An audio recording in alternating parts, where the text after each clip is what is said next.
Final Fantasy VII Rebirth has a huge variety of bosses with tons of different ways to defeat them. Today, we're going to be taking on Sephiroth. Wait, it's not Sephiroth? Oh, it's his mother then. I guess Jenova? Well, technically Jenova Emergent. Either way, we here at Direct Gaming will show you how to actually counter each of the moves and then show you a full playthrough of the boss fights. Now, if you've seen any of our other guides, then you already know the first step, scan time. Right side will show you the weaknesses and immunities. On the left side, look for the highlighted text showing you the best way to pressure and stagger the boss. In the case of Kasan here, yes, that is what Sephiroth calls Jenova in Japanese, Jenova is not weak against anything, but has a lesser resistance to stop. I did not know this going into the battle, so I did not have it. But I'm letting you know now, so if you want to bring it, go ahead and use it. Otherwise, get ready to fight. To pressure her, you simply need to do enough damage to expose the body parts, then destroying those said body parts will fill the stacker bar much faster. Two of the main moves that Jenova loves to use is Persistence, a gas-like move that can poison you and it will hone in on you, and Vengeance, which is a laser beam-like attack that you have to dodge at the last second. You will notice it's a light color before it fires, alerting you to the attack. Dodge right as it's turning dark so you can avoid the attack. Vengeance is easy to dodge once you get the timing down, but Persistence I could not figure out. Usually, whoever it was locked onto, I would simply switch over to another character and then ready a potion, cast Cure, or use an antidote. You cannot block either of these attacks since they have the red triangle next to them, meaning that they are unblockable. Sometimes Jenova will follow up Persistence with Precedental Reckoning. Sorry if I'm butchering these names, these are not exactly the easiest names of moves to announce. Anyway, this move will cover the arena in her smoke. This can also poison you just like the ball that will follow you beforehand if you get too close. A big move of hers is called Retribution, which will have her firing multiple lasers at you. However, during this fight, I only saw this move once, so your mileage is going to vary in how often you see this. Now, while there's no direct weakness, you can still throw your magic and ability attacks at her, since doing damage will expose the boss's body parts to stagger her even faster. Things like Fire and Blizzard are quick and fast, which are very helpful. When you see the pressure text appear, her head will become exposed. Now's the time to aim for it and throw some of your good-sized moves at her. Keep up the attacks until she becomes staggered. Once that happens, throw your biggest moves at her. Since you have Tifa on your team, her unbridled strength ability should be ready to go. That way you can increase the stagger bar percent doing more damage. I did not do the greatest job myself, so this is why I'm telling you now. Once that is over, Jenova is going to take on a new form by dropping to the ground and growing like 10 arms and a ton of eyes. That's just way too many eyes right there. In this form, however, Jenova is pretty mobile, so you need to get ready to dodge and move around while you're attacking her. One of her new moves is called Extermination, where she will shoot a laser beam at one side of the room and it will sweep across the entire arena. You have to dodge this pretty fast, but be ready as it has a huge hitbox. One of her new moves is called Torment, where one of the new arms that she just grew will swing around the front of her body, so you need to move away if you're up close and personal with someone like Cloud or Tifa. Since you need to do big damage to pressure the boss, using things like synergy abilities can be very helpful as well. This time when she becomes pressured though, you'll have to cripple both her head and her shoulder, whereas last time was only her head. Final move in this form is called Exaltation, probably butchered that name as well, where basically 5 lasers will shoot out in front of you from the ground and up.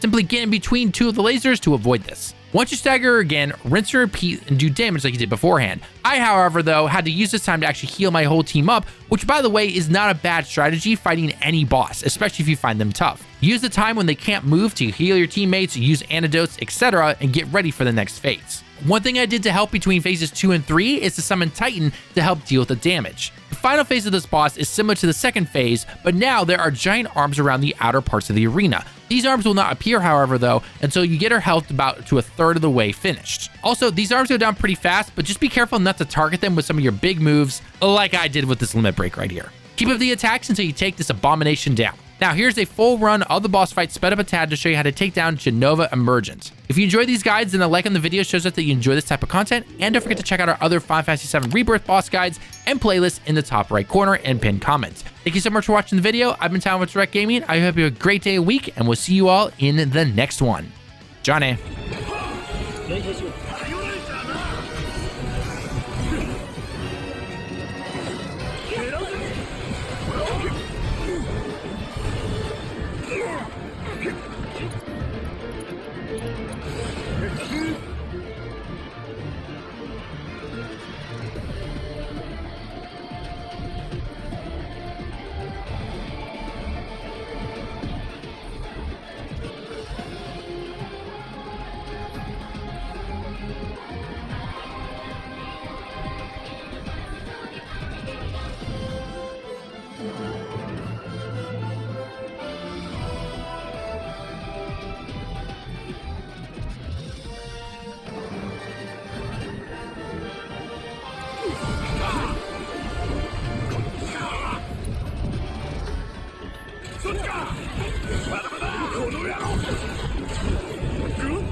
落ち着いていけ。おう、任せとけ。ほらほらほら。はい、そっちか。